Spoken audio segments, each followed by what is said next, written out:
Octavio Álvarez. No sé si tenéis la suerte de conocerlo, yo sí, y me siento afortunado por ello. Pocas personas son capaces de aunar un nivel profundo de conocimiento de su materia a nivel académico, un nivel profundo de competencia profesional y un nivel humano que no pueden imaginar. Entonces me siento afortunado por poder tener la suerte de que hoy esté aquí gracias a la pequeña amistad que nos une. De verdad, disfrutarlo y por favor, el momento... vamos a hacer lo siguiente, por tiempo y sobre todo por agilidad. Después de su charla, mantenemos el orden para el siguiente ponente y para finalizar la jornada haremos una pequeña mesa de debate. Así que las preguntas que surjan y cogiéndolas para no hacer después justo de su ponencia, ¿vale? Bueno, sin más, Octavio, bueno, aquellos que no lo conozcáis, que sean pocos, lleva toda la vida en la Comunidad Valenciana siendo psicólogo del deporte, afincado, bueno, pues la región y en múltiples deportes, desde baloncesto, tenis, atletismo, y seguimos. Yo tuve la suerte de conocerlo por un buen amigo de atletismo y me dijo que trabajaba en baloncesto y cuando me dijo cómo y cuándo, pues ya entendí el éxito de ese cómo y ese cuándo. Tuve la suerte, Pedro Martínez, de trabajar con él y ahí están los resultados. Bueno, espero que os guste. Muchísimas gracias, Paco. Bueno, todo este tipo de cosas lo único que hace es generar unas expectativas totalmente irreales. Yo creo que hablaba el cariño que nos tenemos mutuamente. Yo tengo que empezar y además quiero empezar por agradecer a la Universitat d'Alacant y a la cátedra Camilo Cano y a su director Francisco Alarcón, pues que me hayan invitado a unas jornadas de tan altísimo nivel y además siendo las primeras jornadas con la responsabilidad que eso implica.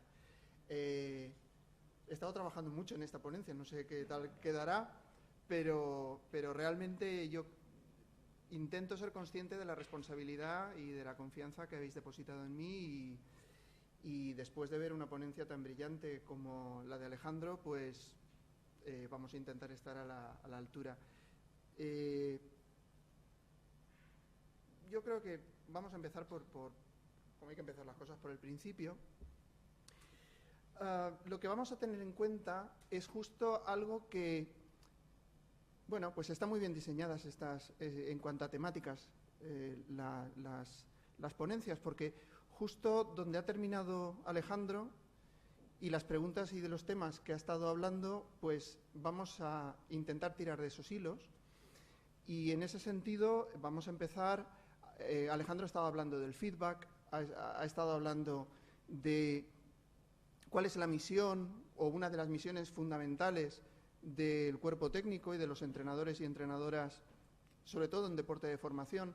Pero a mí me gustaría hacer también algún guiño al deporte de alto rendimiento, incluso también meterme en los jardines de alguna pregunta que se han hecho en el turno de preguntas.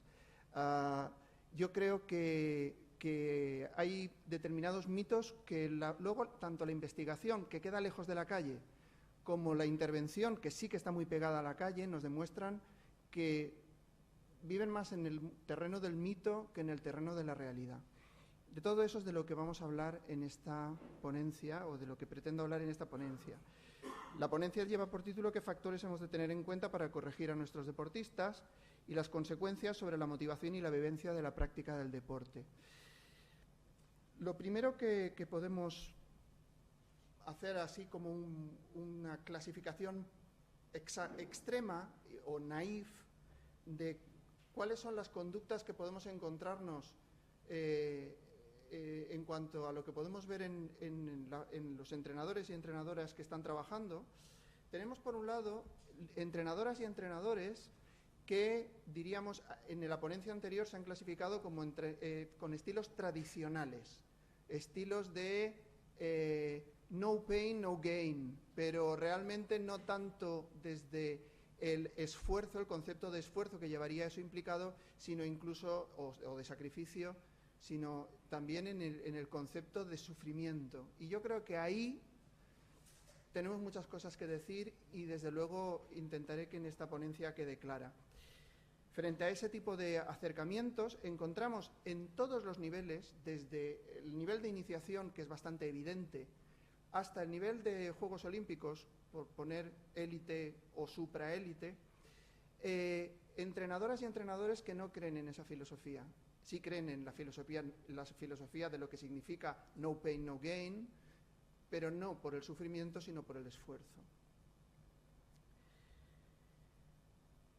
Quisiera poneros este trocito de un documental mucho más amplio y quiero haceros, antes de ponerlo el trocito, una reflexión. Muchos quizás conozcáis este documental en cuanto veáis. Esto es prime time, primera cadena, y una persona que lleva micro, es decir, que está siendo consciente que está siendo grabada. De alguna manera, es sencillo entender que cree que está sirviendo de esto se hace así, soy un buen modelo. ¿Sí? Vamos a ver qué es lo que sale. Vamos a poner el micro ahí abajo. Vamos a ver.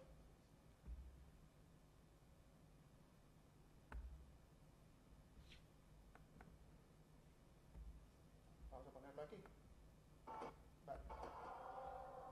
Que te aprietes. Busco. Has dado 3 pasos, otra vez. Sigo. Que sepas que la próxima competición está fuera, bonita. ¿Se oye? Entiende que muchos padres no quieran apuntar a sus hijos a este tipo. Tenemos el problema. Es que creo que sale por detrás. Vamos a poner esto a tope de volumen, ¿vale? Yo creo que ahora debería ir.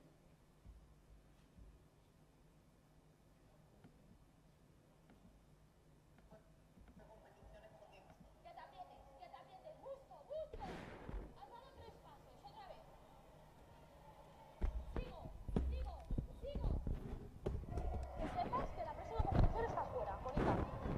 Se acabó.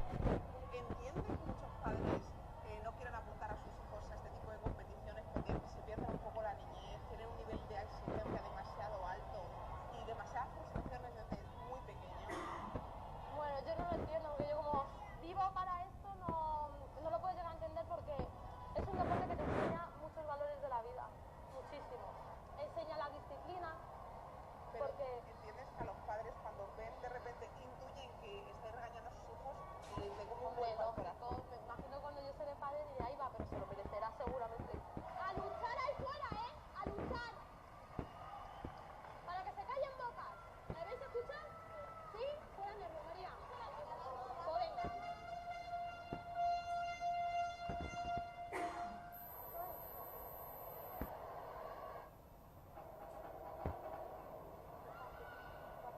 Despacio. Joder,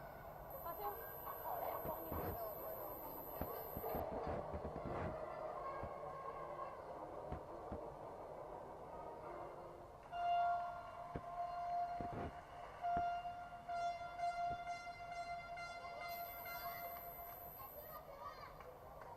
¿Qué queda ayer? ¿Qué es nosotras? Que esto no es un conjunto, ¿no lo veis, que no? Tanto ayer. Vamos a callar muchas bocas. ¿De qué vamos a callar bocas? Al revés, están riendo en la grada de vosotras. Bárbara, te veo enfadada con ellas. ¿Y qué ha pasado hoy? Sí, decidle vosotras. Decirlo. Oye, ¿hay muchos disgustos vosotras? Más de lo que debería ser. ¿Habéis sido gimnastas vosotros? ¿Y es duro? ¿Por qué lo hacéis esto? ¿Por vocación o por qué? Porque nos gusta. Nos gusta ver que luego salen adelante. ¿Esto está pagado? No, con dinero no, desde luego. ¿Cuánto cobráis al mes, más o menos, las entrenadoras? Pues unos 500 euros a lo mejor. ¿Ya que venimos aquí? Ya que no. ¿Otra vez? Vale. Oiga, María, lo siento.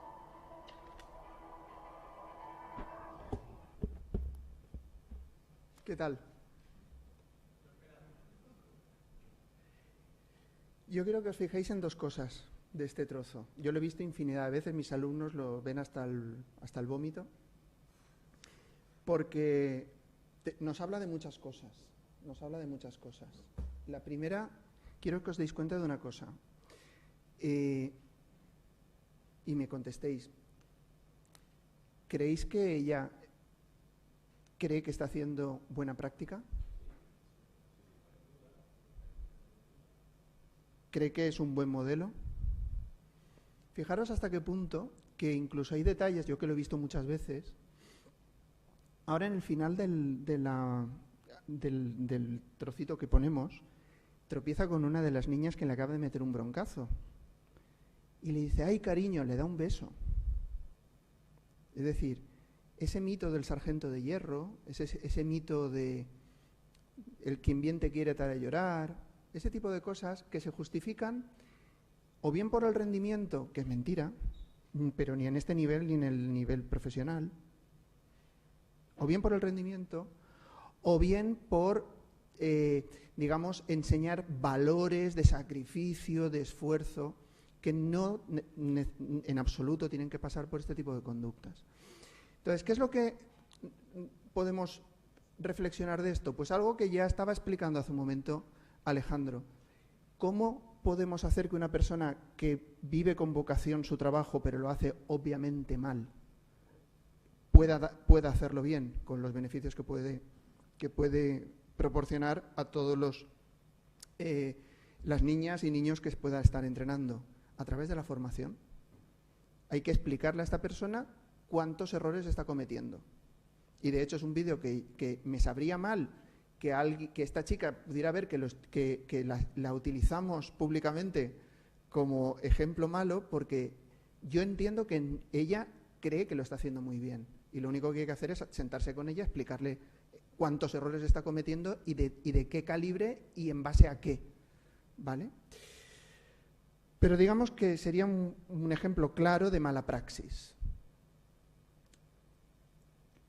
Hace un rato se estaba hablando de valores y se estaba hablando de normalización de determinadas conductas en determinados contextos. Ahora os voy a poner un vídeo que seguramente habréis visto todos porque son cosas que van muy virales por la red, pero os quiero pedir que os fijéis en que uno de los... No hace falta ni que os ponga el micro, es gráfico, porque es un país... bueno, de hecho es Turquía. Quiero que os deis cuenta de que ahí hay gente que se está riendo. Porque no tendemos a ver que ahí hay gente que se está riendo. Ahí hay gente que se está riendo.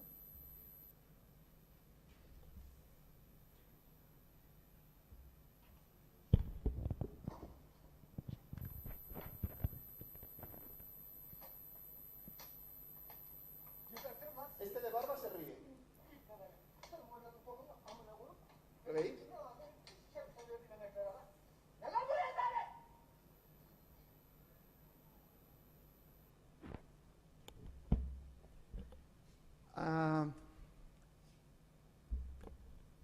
Si hay alguien que se ríe, ¿por qué será? ¿Alguna idea? Porque es una situación de humillación. Físicamente aguantas una bofetada, no les está pegando una bofetada de girarles la cara. Está normalizado, es habitual probablemente. ¿Qué es lo que están elaborando en sus cabezas este equipo, los jugadores de este equipo? Otra vez, pero si es que estamos jugando como... Bueno, esto se está grabando, no puedo decir la palabra que estarían pensando, ¿no? Pero estamos jugando muy mal, es que claro, además se pone... O lo que hemos visto en otro tipo de entrenadores, que no llegan al castigo físico, pero que sí que hacen castigo psicológico, ¿eh? Y que muchos deportistas lo que hacen es anticiparlo y decir, ya viene, venga, 10 minutos de charla a gritos, poniendo a todo el mundo el dedo delante, buscando culpables, y bueno, ya está, ya acaba el chaparrón, ala, vamos a seguir. Esos son los que no lo asumen como lo que es una humillación. ¿Esto por qué puede ocurrir? Porque todo el mundo tiene claro que esto estaría dentro del terreno de lo delictivo, probablemente. En Turquía también, ¿eh? ¿Y por qué puede ocurrir? ¿Alguna idea? Falta, o sea, él no se ve realmente competente de alguna forma de transmitir las palabras y al final con la forma de imponer el físico a niños o adolescentes. Sí. Un poquito como los perros, ¿no? Los que más ladran son los más asustados normalmente. Y lo que hay aquí son problemas que vamos a intentar ver durante la sesión de hoy. Diríamos, ¿cuál es el problema y cuál es la buena praxis? Bueno, el planteamiento que os propongo es un planteamiento que pasaría por entender cuál es mi misión como entrenador o entrenadora, y esa misión parece que está muy clara, pero se puede hacer de una forma o de otra. De hecho, diríamos que la parte del puzzle del que yo me puedo encargar en estas jornadas, Alejandro ha contado el qué, yo voy a centrarme en el cómo. Y el cómo tiene que ver con qué es lo que yo tengo en la cabeza que tengo que hacer como entrenador. Y luego hay otra parte importante, que es con la que terminaremos la ponencia, que es la gestión de las emociones. Es decir, cuando tú, fruto de tu impotencia, o fruto de tu falta de recursos, no gestionas bien tus emociones y te metes en jardines que claramente están fuera de la buena praxis. ¿Cuál es el problema? Bueno, es que eso, entre otras cosas, tiene efectos sobre todas las variables que no sé si con esta mesa se ven, pero os las digo yo. Estamos hablando de efectos sobre los procesos de autoeficacia, es decir, la creencia de cuán eficaz soy o de cuánto éxito tengo a la hora de enfrentarme o alcanzar o desarrollar una tarea. Los efectos sobre la motivación, efectos sobre los procesos de atribución causal y efectos sobre los procesos de identidad social. Todo eso lo que tiene es consecuencias tanto sobre la experiencia de la práctica deportiva como sobre el rendimiento. Quiero que os fijéis en esta cadena de imágenes. Aquí lo que estamos viendo es una nadadora que ha competido, termina la competición, saluda a su rival, sube a hablar con su entrenador, está hablando con el entrenador le deja que primero le cuente ella cómo se siente y cuál ha sido su experiencia, y cuando ha terminado y él ha escuchado cuál es su percepción y su proceso de atribución causal, él le contesta. ¿Eso es importante? Claro que es importante, porque sabemos que los procesos de atribución causal, cuanto más cercanos estén al final de la competición, es decir, cuando hablamos de procesos de atribución causal, estamos diciendo ¿a qué causas atribuyo yo un resultado? Tendemos a pensar que solamente es importante los procesos de atribución causal cuando pierdo o me ha ido mal. Los procesos de atribución causal son siempre importantes. Son importantes cuando gano y cuando pierdo. Porque si tengo un mal perfil de proceso de atribución causal, eso tendrá consecuencias directas sobre mi autoeficacia y sobre mi confianza. Bueno, pues además de eso, estamos viendo que el entrenador ya le está dando el feedback. Y ese feedback que le está dando y todo ese proceso de primero hablas tú, me cuentas qué tal te sientes, cómo te ha ido, hablamos poco del resultado y nos centramos más en el proceso, haya ido bien o haya ido mal, que es una buena praxis, no solamente tiene consecuencias sobre esta nadadora.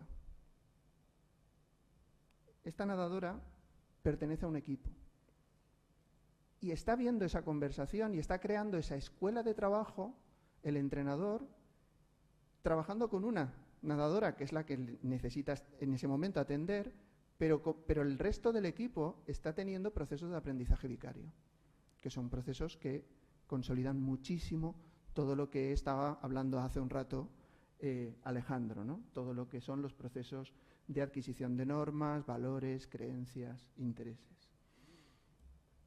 Todo lo que estamos hablando y todo lo que vamos a hablar está basado, lo que pasa es que no nos vamos a poner académicamente estupendos.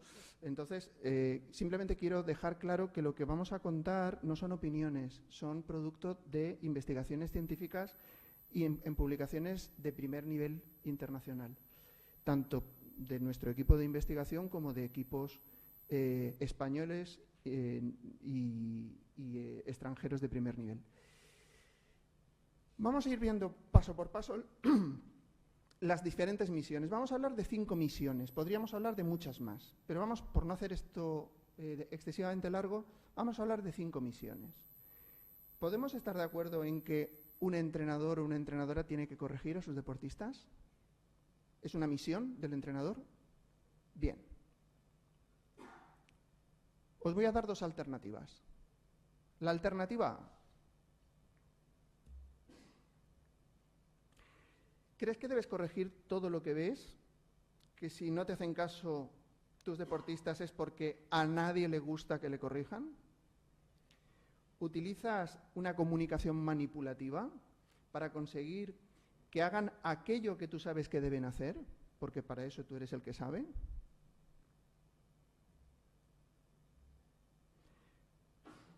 ¿Dejas de corregir para que alguna persona en un momento bajo no se sienta mal? No hace falta que me contestéis, simplemente planteároslas. Todo esto sería un tipo de alternativa. Irían todas de la mano. El plan B, o la alternativa B. ¿Haces correcciones constructivas, informando de cosas que están bien y cosas que deben mejorar? ¿Te interesas por la opinión de tus deportistas sobre cómo creen que podrían solucionar situaciones o competencias que no les funcionan? ¿Intentas que la comunicación se produzca en contextos de confianza y respeto mutuo? ¿Te aseguras de que tus deportistas entiendan por qué hacen las cosas? Si tenéis más del A que del B o B que del A, no es necesario que lo expreséis, pero sabemos que tendrá unas consecuencias u otras. La consecuencia la forma o el estilo B, en este caso, tiene mejores consecuencias. Y tiene mejores consecuencias por 2 cosas. Una, que es un concepto que trae Muratidis, que crea Muratidis a principios de los años 2000, que es el concepto de legitimidad del feedback correctivo. La primera pregunta que os he hecho, ¿a la gente le gusta, al deportista le gusta que le corrijan? ¿Qué pensáis? Ahora sí que necesito que me digáis, así aunque sea con la cabeza. ¿Sí? Sí. De hecho, lo valoran como una muestra de atención hacia... Tú puedes tener un niño suplente y meterlo en el último minuto, que la diferencia en cómo percibe ese tiempo de juego, dentro de que estamos en una situación que no le va a dar, es que el entrenador previamente le haya dado mucha información, ¿no? Entonces, yo creo que el colectivo siempre les cae bien, en principio, a priori. Fijaros, no solamente podemos pensar por experiencia a pie de pista, ¿no?, que eso es así, sino que nosotros lo tenemos estudiado. Y lo tenemos estudiado en deportistas olímpicos. Y lo que nos dicen es que una de las conductas que más le gusta a un deportista es que le corrijan. Necesita la figura de una figura de referencia en la que confía, que le diga cómo puede mejorar. Lo que no significa es que le corrija de cualquier manera. Y ahí es donde está la investigación, que fue una tesis doctoral que codirigimos, que son ¿qué tipo de feedback correctivo damos? Pues tenemos que hacer un feedback correctivo que tenga sentido para la persona. Asegurarnos de que esa persona entiende qué es lo que hay detrás de ese feedback correctivo. Y para eso tenemos que establecer relaciones de confianza. ¿Qué es lo que sabemos? Pues lo que sabemos en muestras importantes de jugadores de competición adolescentes es que cuando yo doy mucho feedback correctivo pero ese feedback correctivo es percibido como legítimo, es decir, mi entrenador o mi entrenadora me corrige porque necesito que me corrija y lo que me dice tiene lógica. Eso no solamente no tiene malas consecuencias sobre el bienestar, que hablábamos hace un momento con Alejandro, sino que mejora la vitalidad subjetiva, que es un indicador clásico de bienestar. Es decir, deportistas que son corregidos desde la percepción de legitimidad del entrenador, mejoran su bienestar. Que además estamos en un contexto de rendimiento donde tenemos que eso va a mejorar su rendimiento. Lo que estaría diciéndonos esta investigación, como tantas otras de lo que vamos a hablar, lo que nos estaría subrayando es que rendimiento y buena praxis no están reñidos. De hecho, lo único que te pide el rendimiento es tener más, la caja de herramientas más llena. Es lo único que te pide el alto rendimiento. Por eso se hacen tantas barbaridades en el alto rendimiento por personas que no llegan con la preparación adecuada. Sería un poco la explicación. Segunda misión. El entrenador debe dirigir los entrenamientos y competiciones obteniendo una mejora del rendimiento de sus deportistas y equipos. ¿Podemos aceptar que esa es una misión también del entrenador? ¿Sí? Volvemos a las dos alternativas. ¿Nos centramos en el talento, el resultado y las comparaciones para motivar? Los buenos, los malos, mirar a este que bien lo hace, este tiene mucho talento, este no tiene tanto. ¿O nos centramos en el esfuerzo, la colaboración y el dominio autorreferido de la tarea? Es decir, trabajamos desde la autorreferencia, el que tú como deportista seas mejor que ayer y que me lo des todo en el entrenamiento. Si alguien duda que eso no genera mejor rendimiento, existen ejemplos históricos de pioneros que fueron adelantados a su tiempo, como el considerado el mejor entrenador de la historia en el baloncesto, que es John Wooden, que tiene récords históricos que todavía nadie ha batido de temporadas perfectas, su equipo ganaba la temporada sin ninguna derrota, etcétera. Estamos hablando de una persona que su época de entrenador en la Universidad de UCLA, estamos hablando entre los años 40, 50, 60. Pero si lo queremos saber si esto funciona en deportistas jovencitos, jovencitas, en nuestro contexto, incluso en la Comunidad Valenciana, pues resulta que también. Esto es una investigación en la que se siguió durante toda la temporada los climas que generaban los entrenadores de los equipos diferentes de una competición federada, y resulta que al terminar la temporada, aquellos que tenían este tipo de clima, es decir, el que se centra en el esfuerzo, la colaboración y el dominio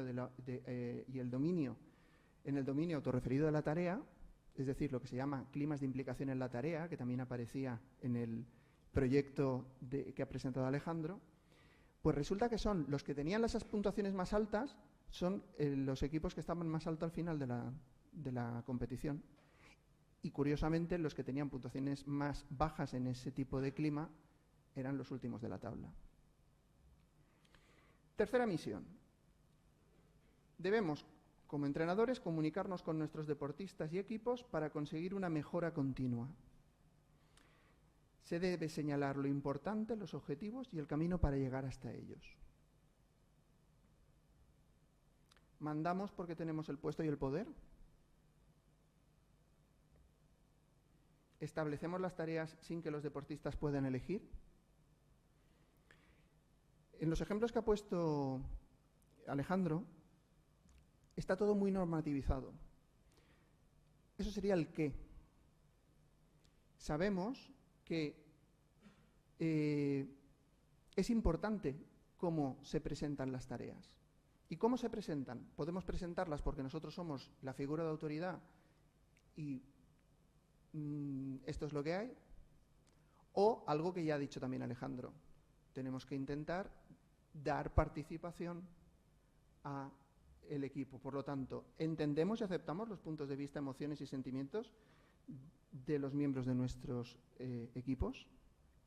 Hablamos con ellos y con ellas con frecuencia porque realmente nos interesa lo que tienen que decir, cómo ven su rendimiento, sus procesos de aprendizaje, sus necesidades. Diseñamos las tareas con diversidad para que los deportistas puedan elegir entre las alternativas que puedan ser equivalentes. Si hacemos la segunda alternativa, lo que tendremos que será, a través de los objetivos y el camino para llegar a ellos, tendremos deportistas con este perfil. Os intento explicar un poco. Aquí no tenemos puntero, ¿o sí? ¿Es este? No creo. No. Este no es. Ah, puede que sea esto. Sí. Bueno. Si os fijáis aquí, tenemos... Ah, bueno, lo puedo hacer con el ratón. Tenemos apoyo a la autonomía. Me pongo esto para que no se pierda. Tenemos por aquí el apoyo a la autonomía, que serían este tipo de conductas de las que estamos hablando. Es decir, entendemos y aceptamos los puntos de vista, emociones y sentimientos de los miembros de nuestros equipos. Hablamos con ellos y con ellas con frecuencia porque realmente nos interesa cómo ven su rendimiento, sus procesos de aprendizaje y sus necesidades, y luego diseñamos las tareas con diversidad para que los deportistas puedan elegir entre alternativas equivalentes. Todo eso le llamamos apoyo a la autonomía, que también está en el proyecto que ha presentado Alejandro. Ese apoyo a la autonomía lo que fomenta es una orientación a la tarea. Por no meterme en mucha teoría, os diré que son formas de orientaciones disposicionales, es decir, de aprendizajes que llevamos individualmente en nuestra motivación, que si no somos muy altos en eso, tendremos malas consecuencias en la práctica recreativa. Pero si tenemos la suerte o la mala suerte de llegar al alto rendimiento, si no estamos muy altos en ese tipo de motivación, estamos muertos y enterrados. Es bueno tener este tipo de orientación a la tarea. Pues lo que tendremos, si fomentamos todo lo que está en verde, tendremos deportistas con mayor fortaleza mental. Y esa fortaleza mental también estará apoyada por una percepción mejor de rendimiento deportivo que a la larga nos dará como resultado algo que queremos como deporte salud, otra de las variables que se han hablado en la ponencia anterior, la intención de práctica. Cuando juego a eso, obtengo una mayor intención de práctica. Por otro lado, si fomento el apoyo a la autonomía, ¿cómo me van a percibir mis deportistas? Pues mis deportistas me van a percibir a través de la satisfacción de las 3 necesidades psicológicas básicas que identifica la teoría de la autodeterminación, que no vamos a pararnos a explicar. Digamos que satisfaremos estas 3 necesidades básicas y universales en la motivación de la persona, y a través de esa satisfacción de esas 3 necesidades seremos percibidos como más eficaces como entrenadores, tendremos deportistas más satisfechos y se esforzarán más. Que diríamos que son 3 cosas que está bien que nuestros deportistas que están en nuestro equipo sigan. Vamos a la 4ª misión. Ya vamos terminando las misiones. El entrenador debe transmitir valores a través del deporte para ayudar al desarrollo moral y afectivo de sus deportistas. Nos hemos tirado casi 2 horas hablando de eso. Yo creo que lo tenemos claro. Pero a lo mejor el cómo no ha dado mucho tiempo a explicarlo. ¿Les transmitimos que lo importante es ganar? ¿A qué hemos venido, la chica del vídeo? ¡A ganar! Y cuando acaba la competición, ¿no? Estáis haciendo el ridículo. Habíamos venido a tapar bocas. ¿A tapar bocas de qué? Se están riendo ahora mismo de vosotras. ¿Les decimos que lo importante es lo que piensen los demás de nosotros? Que si se puede ¿Se debe lograr la fama y el dinero? Eso cuesta más, ¿eh? ¿Quién no quiere fama y dinero? Vivimos en una época en la que ya los chavalines y las chiquillas ya no tienen el recorrido histórico de lo que era ser famoso. Antiguamente la gente era famosa porque sabía hacer cosas. Ahora el objetivo es ser famoso. Y ya las cosas que haga ya... La alternativa B. ¿Les transmitimos nuestra pasión por nuestro deporte? Intentando transmitir esos valores. Les insistimos en la honestidad, el fair play, el respeto a los demás, a la naturaleza, la diversión, el compañerismo y el cariño por lo que se ha hecho a través del esfuerzo. Bueno, si hacemos la B, que parece que tenemos buen apoyo y además todo el proyecto que ha presentado Alejandro también está posicionado ahí, pues encontraremos que conseguimos cosas buenas. ¿Qué cosas buenas? Mirad, nosotros en esta investigación lo que pusimos a prueba es, esto está basado en la teoría de los valores básicos de Schwartz, o valores personales, también conocido como valores personales de Schwartz, que es una de las teorías más aceptadas a nivel científico, con un gran apoyo científico y un gran apoyo empírico, que resume 19 valores de forma individual, los resume en 4 grandes valores. Esos 4 grandes valores son la autotrascendencia, la conservación, la autopromoción y la apertura al cambio. Bien, no vamos otra vez a entrar en teorías. Si tenéis alguna pregunta, pues por supuesto la intentaremos contestar, pero digamos que Schwartz lo que nos dice es que no hay ningún valor mejor que otro. Por eso su teoría es circular. Por ahí alguien ha dicho, ¿no? Dependiendo de culturas, hay unos valores que son más comunes que otros. Como esta teoría es multicultural, es decir, está demostrada en todos los contextos, todos los países, todas las edades, no hay unos valores mejores que otros. Lo que sí que es verdad es que en nuestra cultura y en las culturas que se ha puesto a prueba, en la nuestra en particular, los valores de autotrascendencia, que por resumirlos mucho consisten en todo lo que está defendiendo el programa del Real Madrid, es decir, el fair play, la benevolencia, el cuidado del otro, el cuidado del medio ambiente, el respeto, ¿sí?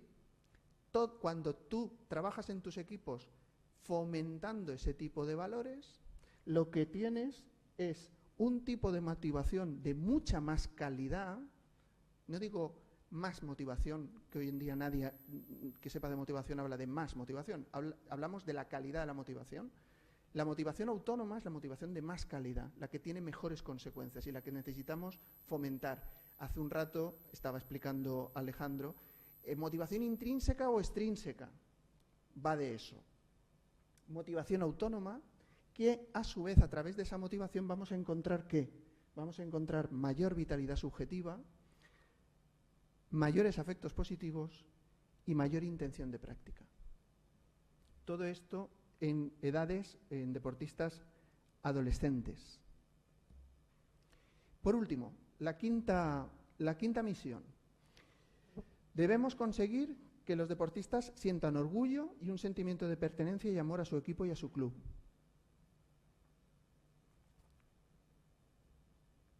¿Cómo lo hacemos? Ordeno y mando, porque sé que mis deportistas están obligados a obedecer. Yo soy el que manda y los demás obedecen. Los deportistas deben respetar las jerarquías y los privilegios que cada cargo tiene dentro del equipo. El uso del miedo es lícito como forma de conseguir objetivos para el equipo.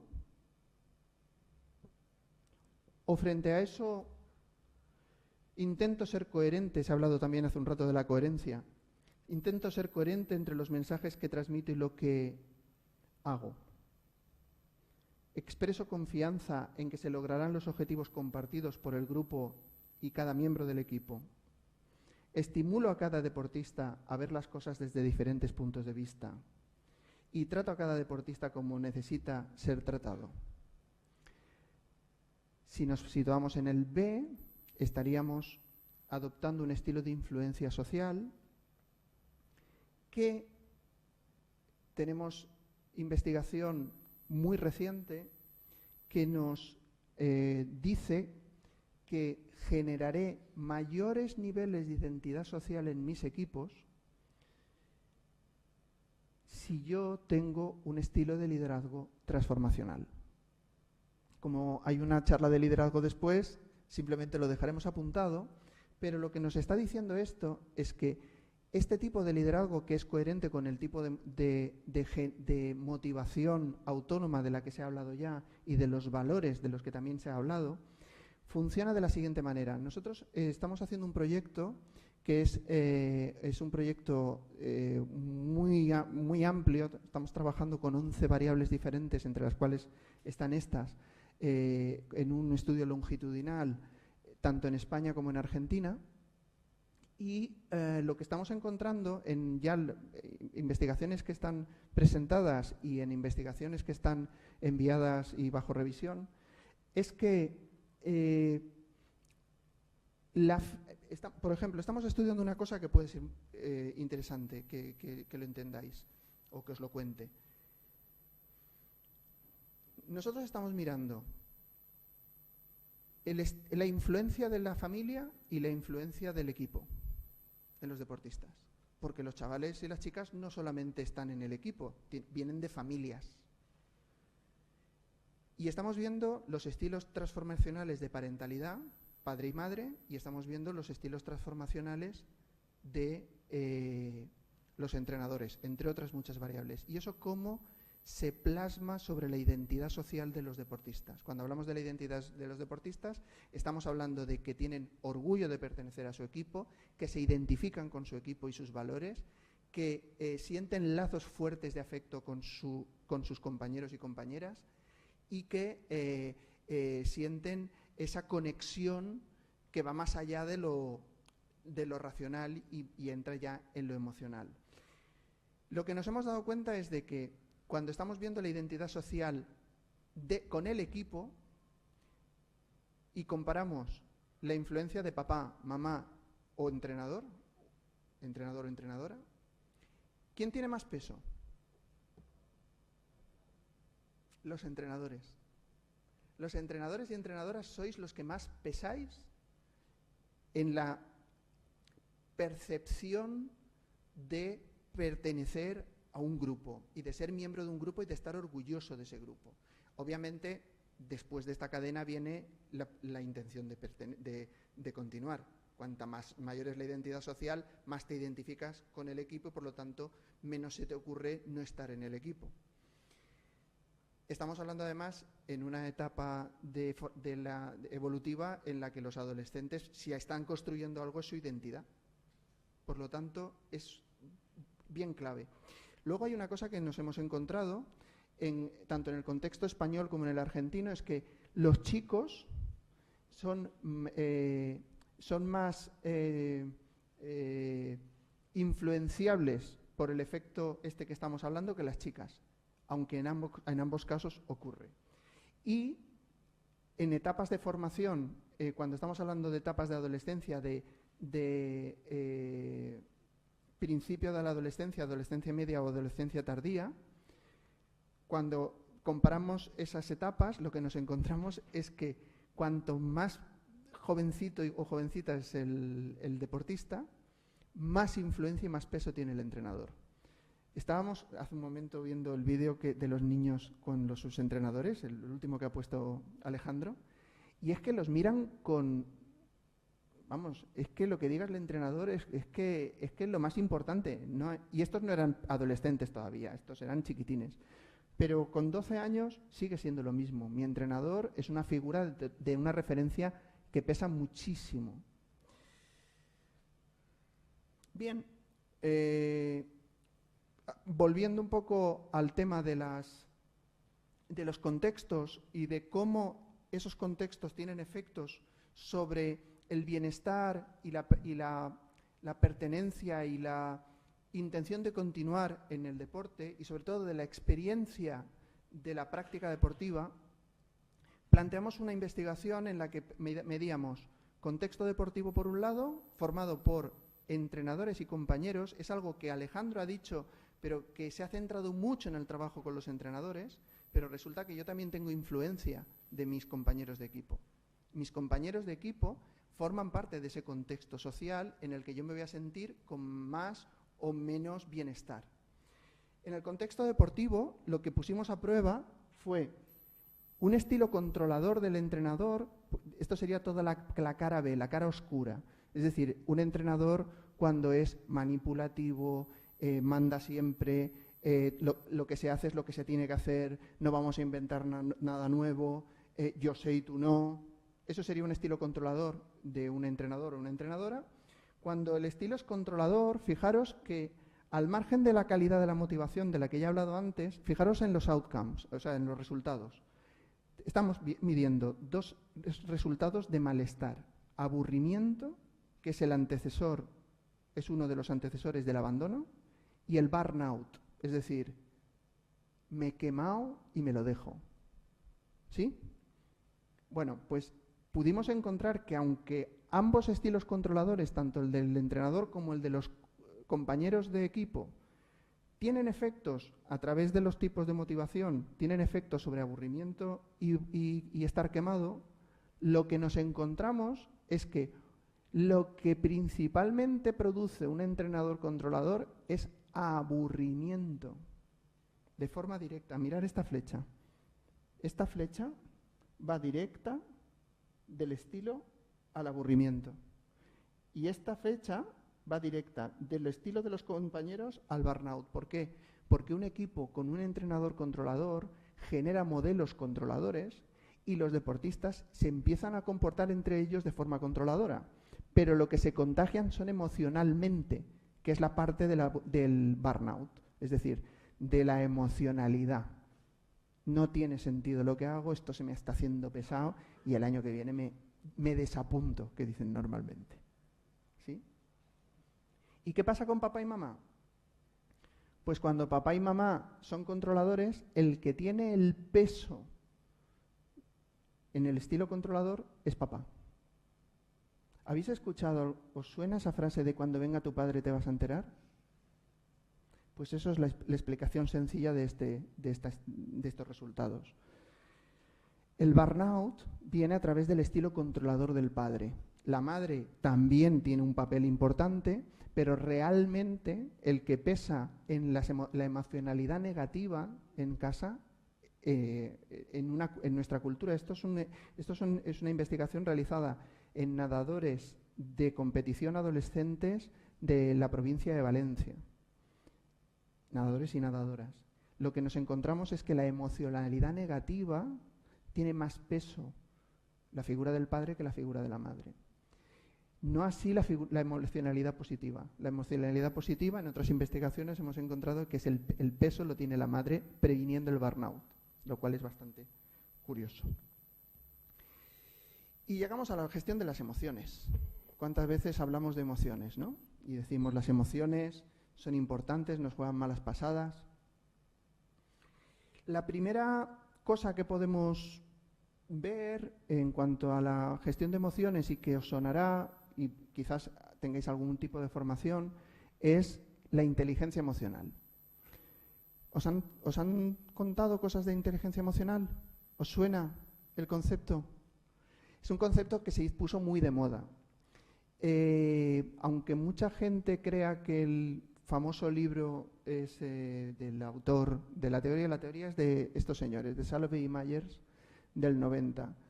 Lo que pasa es que el que sacó la pasta de esa investigación era el tercero del equipo, que tenía mucha más visión comercial, y hizo muy bien, porque gracias a eso no se quedó en el ámbito solamente académico.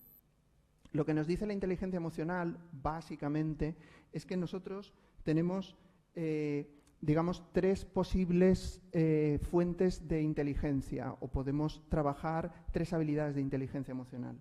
Por un lado tenemos la evaluación y expresión de las emociones, tanto propias como de los demás. ¿Qué quiere decir eso? Que cuando yo soy capaz de entender, de ver que hay alguien con quien yo estoy trabajando y de codificar cómo se está sintiendo, yo voy a poder utilizar esa información en favor de la comunicación con esa persona. Ahí tenemos claramente tanto la percepción verbal o la comunicación verbal como la no verbal y la utilización de la empatía. Por otro lado tenemos la regulación de las emociones propias y ajenas. Y por último tenemos la utilización de esas emociones pues para hacer una planificación flexible, para tener un pensamiento creativo sobre esas planificaciones, esas emociones. También tenemos la posibilidad de redirigir la atención hacia cosas que son urgentes o necesarias en esa comunicación, y también encontrar las emociones que ayudan a la motivación de la persona con la que estamos trabajando o nuestra propia motivación.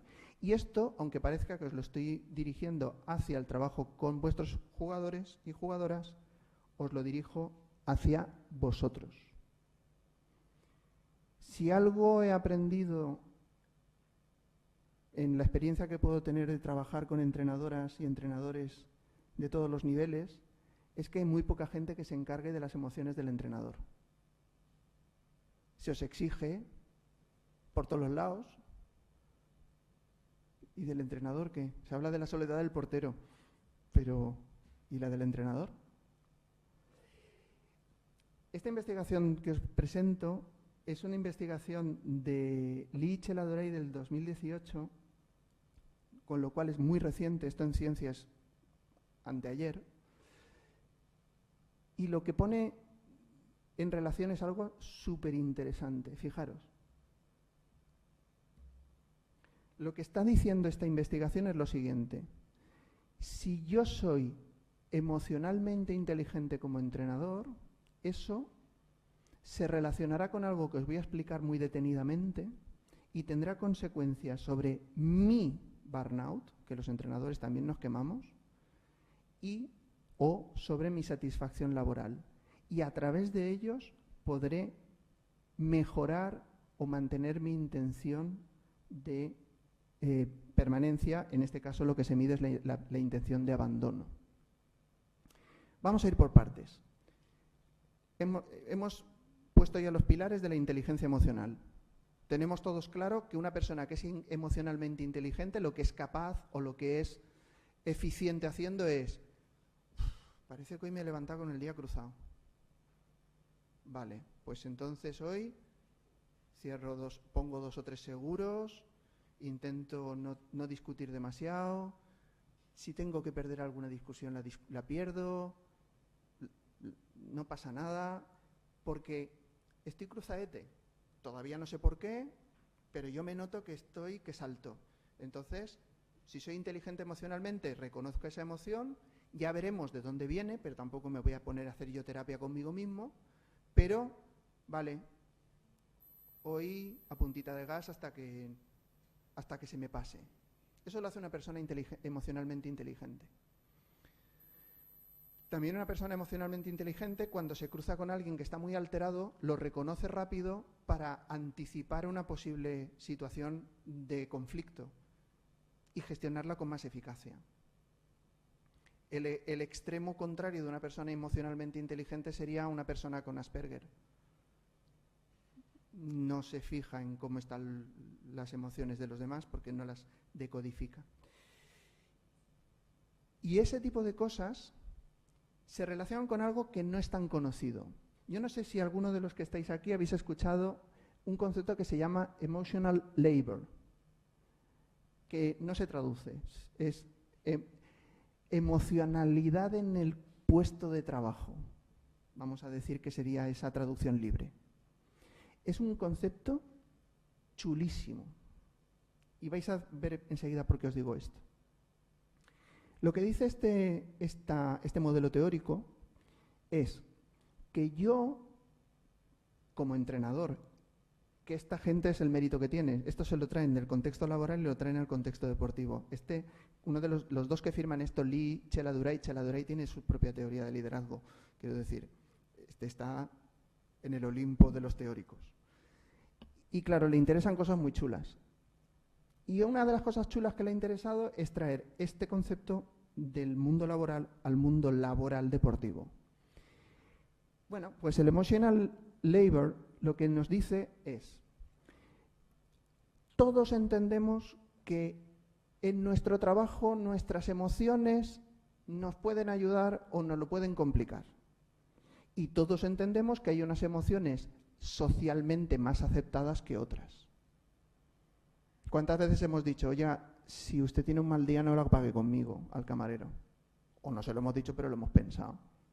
Cualquier persona que trabaja con personas asume que hay unas emociones que te van a ayudar más que otras. Y en eso ayudamos los que formamos entrenadores. Os terminaremos explicando qué tipo de emocionalidad te va a venir mejor y cómo gestionarla. Pero dentro de ese conocimiento de la emocionalidad que te toca o la que te sirve, hay 3 formas diferentes de asomar esa emocionalidad. Que es, por un lado, lo que se conoce como actuación superficial, en la traducción al español, la actuación profunda y la expresión genuina. Empecemos por la primera. Actuación superficial. ¿Qué hace una persona que tiene una actuación superficial? Pues se ha ido a un cursillo donde le han dado recetas de algún gurú que te dice que las cosas, en fin, porque no te has centrado, pero después de esta charla vas a saber cuál es el sentido de la vida. Te quedas con 4 ideas fuerza y las aplicas robóticamente. Es decir, no entiendes realmente lo que estás haciendo. Pero, bueno, algún youtuber te ha dicho que eso mola, o tienes una información muy superficial y sí, entiendes que tengo que ser tolerante con mi equipo, tengo que escuchar a mis jugadores, tengo que respetar su opinión, tengo que dar participación a mis equipos. Pero como no me he terminado de enterar eso cómo casa con mis ideas, mis valores y mis creencias, lo hago de una forma superficial. Finjo. ¿Qué consecuencias tiene eso? Por sentido común, ¿qué consecuencias tendrá? ¿Buenas o malas a largo plazo? ¿Qué pensáis? Horribles. Cuando tú te quedas en la superficie de las cosas y te quedas simplemente con las recetas, llega un momento que no sabes por qué estás haciendo las cosas. Porque en el fondo lo que estás cambiando es el cascarón. Los que trabajamos hace muchos años, yo creo que sin pedantería podemos decir muchos años, perdonadme que lo haya dicho así, pero que son años trabajando con entrenadores y entrenadoras y formando en la Facultad de Ciencias del Deporte a futuros profesionales de las ciencias del deporte, cuando nos sentamos en una cena, muchos compartimos la misma idea. Muchas veces, cuando tú estás formando gente o cuando estás haciendo intervención directa con algún equipo, identificamos entrenadores de sí, pero luego sus conductas no lo dicen. En cuanto bajan un poco la guardia, sale el barrio. Ese tipo de cosas, que nosotros las tenemos investigadas a través de los valores, lo que nos termina diciendo es que ese tipo de intervención necesitamos que profundice más. Porque si no, eso no cuaja. Y lo que termina haciendo es una sobrecarga del entrenador. Porque le estamos diciendo que finja. ¿Me estoy explicando? Lo que está diciendo esta investigación es que, muy al contrario, lo que sí que funciona es la actuación profunda. Es decir, ¿yo tengo que ser tolerante con mis jugadores? Yo tengo que tener paciencia para escuchar cómo ven las cosas. Aunque yo tenga mucha experiencia y sepa que se están engañando, pero es bueno que lo ventilen y que yo eso no lo utilice para manipular y ridiculizar, por ejemplo. Vale, ¿eso me sale espontáneamente? No, no me sale espontáneamente. Voy a entender por qué es bueno hacerlo. Trabajar a pico y pala. Pero cuando yo solo tengo asumido, de repente las cosas salen. Y yo no solamente no estoy más sobrecargado, sino que como es lógico dentro de mis valores y creencias, me potencia a mí y potencia todo mi trabajo. Luego la última forma de expresión es la expresión genuina, que no tiene mucho truco. Yo soy así, va perfecto para el trabajo, me expreso como soy y es que lo clavo. Pues claro, ¿eso cómo va a tener malas consecuencias? Eso tiene muy buenas consecuencias. Al final lo que terminaron encontrando en esta investigación, que os recomiendo visitéis porque es muy, muy buena, es que cuando uno tiene una actuación superficial, su satisfacción laboral baja y su burnout sube. Cuando uno tiene tanto la actuación profunda como la expresión genuina de emociones, su satisfacción sube, su burnout baja. Y inversamente, su intención de abandono también baja. Y terminaremos la charla. Creo que vamos bien de tiempo, ¿no? ¿No? ¿Vamos bien? Con una investigación chulísima que hemos publicado, no nuestro equipo, sino un equipo amigo de la Universidad de Huelva, que trabaja mucho el estudio cualitativo, y lo hemos publicado en un monográfico que estamos dirigiendo en una revista fuerte. ¿Gritar y gesticular con ira durante los partidos y entrenamientos funciona? Porque no vamos a negar que se hace. ¿Alguna utilidad tendrá? Bueno, pues lo que han encontrado este equipo con este artículo que veis ahí, esto está publicado hace un par de meses. Han hecho una investigación sobre las fases finales de una competición de baloncesto federado en edades formativas. Y las dos conclusiones más gordas que os puedo traer, y os invito a que leáis el artículo, es, primero, gritar y enfadarse no mejora el rendimiento de los chavales. ¿Y cómo miden eso? Estudiaron las 3 jugadas anteriores y las 3 jugadas posteriores. Y eso lo tomaron como rendimiento. Y no mejoraba. Después de gritos, enfados, cabreos con el árbitro, etc. Y si nos centramos específicamente esto está medido en baloncesto, en el último cuarto disminuye el rendimiento.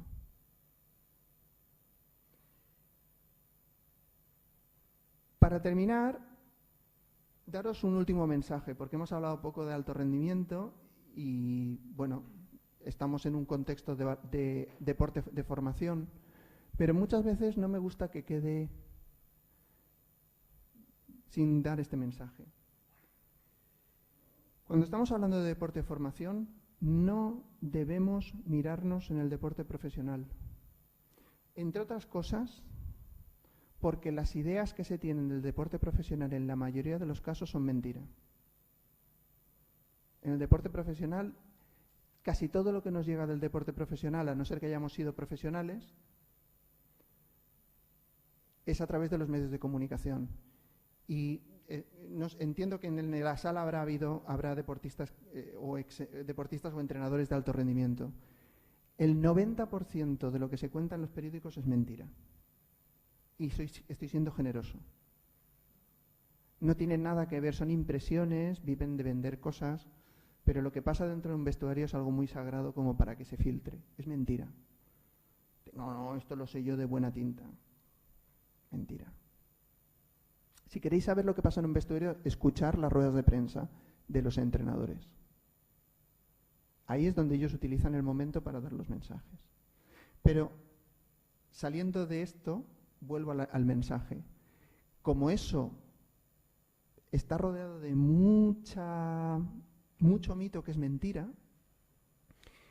En cualquier caso, no debemos mirarnos en el deporte profesional. Hacer formación de deportistas, independientemente de que ese 0,5, 0,1% pueda llegar al alto rendimiento, incluyendo ese, no debe estar mirando al deporte profesional.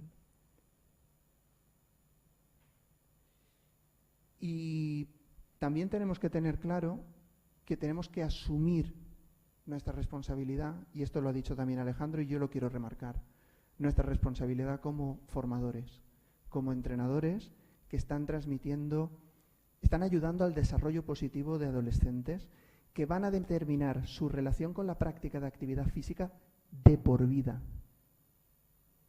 Y es muy triste que haya gente que haya hecho competición y que no vuelva a tocar el deporte cuando se retira de la competición, por lo que ha sufrido. Eso, en deporte recreativo, a largo plazo, es decir, en población regular, normal, genera problemas de salud pública. Porque la idea que tienen de lo que es practicar deporte es una idea que les ha generado malestar, dolor, y no físico, sino psicológico. ¿Y esa responsabilidad de quién es? De profesorado de educación física, obviamente, porque es por donde tiene que pasar todo el mundo en determinadas edades, pero luego de todos aquellos que nos dedicamos a la formación en deportes y el contacto con el deporte. Curiosamente, cuando encuentras deportistas de alto rendimiento que se están dedicando a la formación de pequeños y chiquitines porque no quieren saber nada del alto rendimiento, son los que de una forma espontánea buscan más todas estas variables que estamos hablando, porque saben del deporte. Y con esto yo os doy las gracias por la atención y quedo a disposición vuestra para cualquier pregunta que queráis hacer. Gracias.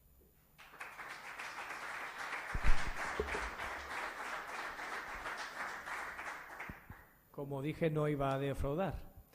No sé si preferís hacer alguna pregunta, ahora que estamos calientes, o pequeño descanso y hacemos el debate junto con Juan Antonio. Después, pues, solo reforzar pues lo último que ha dicho, con datos, que algunos de vosotros ya conocéis. El 90% de las niñas que practican baloncesto federado en España lo dejan con 15, 16 años. España estamos a la cabeza del abandono deportivo en Europa, pero hay vidas después de España. Hay modelos como Noruega que han revertido ese orden, o como Canadá. Y las propuestas van por todas aquellas variables, el control de esas variables y la apuesta por un modelo a largo plazo. Por suerte tenemos grandes especialistas en este país, no hace falta esa Noruega. Hace falta leer, escucharlos y seguir aprendiendo y ser valientes, ¿no? Aquellos que estáis en posiciones de hacerlo. Muchas gracias por tu ponencia, ha sido maravillosa como siempre y espero sacarte todo el jugo ahora en la debate. Gracias. Muy bien.